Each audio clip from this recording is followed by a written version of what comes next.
Қырғыз бір туған дейді, бір туған қырғыз бауырлары.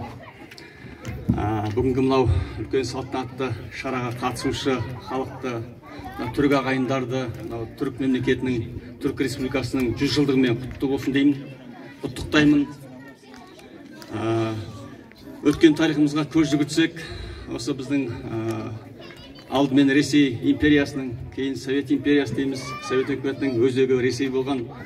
Сол жерде отарлықта жағдайда болған қазақ пен қырғыздың, өзбектің, тәжіктің, басқа да халықтардың көрмегені жоқ деп айтуға болады. Оның ішінде әсіресе қазақ қырғыз бір туған дегенде қазақ пен қырғыздың көрмегені жоқ. Өз басым осы қазақ қырғыз тарихын зерттеуде біз босқындардың тарихын қараймыз. Босқыншылық қайдан басталды дегенде біз кейде Совет үкіметінің тұсынан қараймыз. Жоқ, босқыншылық Ресей империясы қазақ пен қырғыздың жерін бөліп алған кезден басталған. 19 ғасырдың екінші жартысынан. Үлкен босқыншылық бұл 1916 көтерілістің кезінде болды. Жетісу облысынан осы 300 мыңнан аса қазақ қырғыз Қытайға асып кеткен болатын. Ол жақта көрмеген жоқ, қорлықтың бәрін көрді. Одан кейін 1917 жылы, 19 жылы Жетісуда қаташып болған кезде тағы да қазақ пен қырғыз үлкен зардап шекті. Совет үкіметі орнаған кезде де осы босқын болып қаншама қазақ пен қырғыз елі мен жерін тастап, босқын болып жан сақтап, жан жаққа қашып пісіп кетті. Міне бүгінгі Ұлы Памир ауылына келіп отқан қырғыз ағайындардың осы жерге орналасып қалуының өзі сол үлкен бір қасиетті тарихымыздың бір бет деп айтуға, бір белес деп айтуға болады. Өйткені Рахман хан дегенде атамыз осы жерге елді бастап келгенде сол елдің болашағын, ұрпағын сақтап қалу үшін осында келді. Көрмеген қорлығы жоқ. Біз кейде ғылымда айтамыз, Совет үкіметі осы қазақ пен қырғызға немесе басқа халыққа бір жұмақ орнатқанда айтып жатады. Жоқ, ол бергеннен алғаны көп па деймін. Кейде осы біздің халықтың осындай тағдырлы жағдайын көрген кезде ойланасың, не бердік, неден ұттық, неден ұтылдық деп. Сондықтан мен айтар едім, бүгінгі егер сіздер осы жақта аман-есен сақталып, өзің ұрпағыңызды өстіріп, өндіріп, жеткізіп жатсаңыздар, бұл бірінші кезекте жаңағы Рахман ханның ерлігі сіздер едім. Үлкен гуманист адам ол. Осындай ұрпағын сақтаудың осы жаққа келген. Екіншіден, сол ел келген кезде елді бауырым деп, түркі дүниесінің бір бөлігі деп қабылдап, оларға мүмкіндік жасаған, жағдай жасаған ол түрік халқы, түрік үкіметі. Сондықтан оларға да ризашылығымды білдіремін. 40 жылдан аса уақыт осы жаққа келіп орналасып жатсаңыздар, бұл жердің сіз мәдениетін қабылдайсыз, бұл жердің үйрендіңіз. Бірақ ата жұрт деген бар. Біз қазақ қырғыз бір туған дегенде біз сіздерді ешқашан ұмытпаймыз.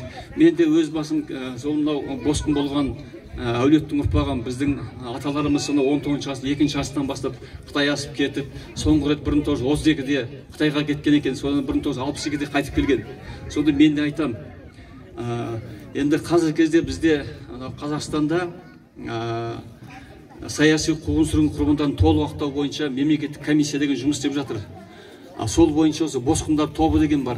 Босқындар тобын зерттеу. Сонда қаншама тың деректер жарыққа шығып жатыр босқындарға байланысты. Осы жерде босқындар тобын басқарып отырған біздің Гүлғазир апайымыз отыр. Сол топты жетекші жасайды. Яғни біз өткен тарихымыздан сабақ алуымыз керек. Неге осындай жағдайға келдік, неге осындайға түстік деп. Және оны біз дұрыс қорытуымыз керек. Ел боламыз десең, бесігің түсе деген бір қанатты сөз бар. Яғни Рахманқұл жаңағы атамыз ерліктің үлгісін көрсетті деп бағалауымыз керек.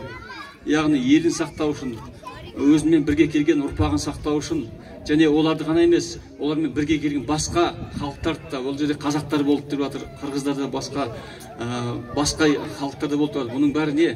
Яғни Рахманқұлдың үлкен жүректі адам екенін, оның гуманист адам екенін көрсетеді. Ешқандай да олар басмаш емес. Басмаш деп бізге Совет үкіметінің таңып қойған бір ярлығы деуге болады. Біз оның бәрін қайта қарауымыз керек. Сондықтан мен айтам, елдіктің бір көрінісі осы міне. Және осы жерде айтыр едім, Рахманқұлдың ұрпағына, аталарыңызға рахмет осындай. Өнген осы шараны ұйымдастырып, осындай бастап келе отқан берде жаңағы Гүлниса ханымға ризашылығын білдіремін.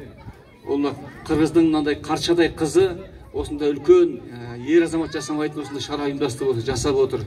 Осы шараға қатысқан бүкіл мынау СИРТ университетінің басшылығына, ректорына 3 күннен бері конференция өткізгенде де бүкіл жағдайын жасатқан сол университеттің басшылығына ризашылығын білдіреміз. Түрік үкіметіне ризашылығын білдіреміз. Оған қолдау көрсеткен меценаттарға, неше түрлі қоғамдық ұйымдарға ризашылығын білдіреміз. Бұл керек не, қажет не? Бүтіндей түркі әлемі, түркі дүниесі бір ортақ мақсат мүддеміз бар. Яғни сол барлық жерде біз ортақ болуымыз керек. Өзіміздің тарихымызды, тілімізді, мәдениетімізді дамытуда ортақ болуымыз керек. Сондықтан мен айтарым, бүгінгі шара осындай біз өткен тарихымыз бен мәдениетіміздің үлкен бір жарқын бейнесі, жарқын көрінісі. Мен айтам, енді алдағы өмірімізде бізге ондай қиындықты көрсетпесін. Ел аман, жұрт тыныш болсын.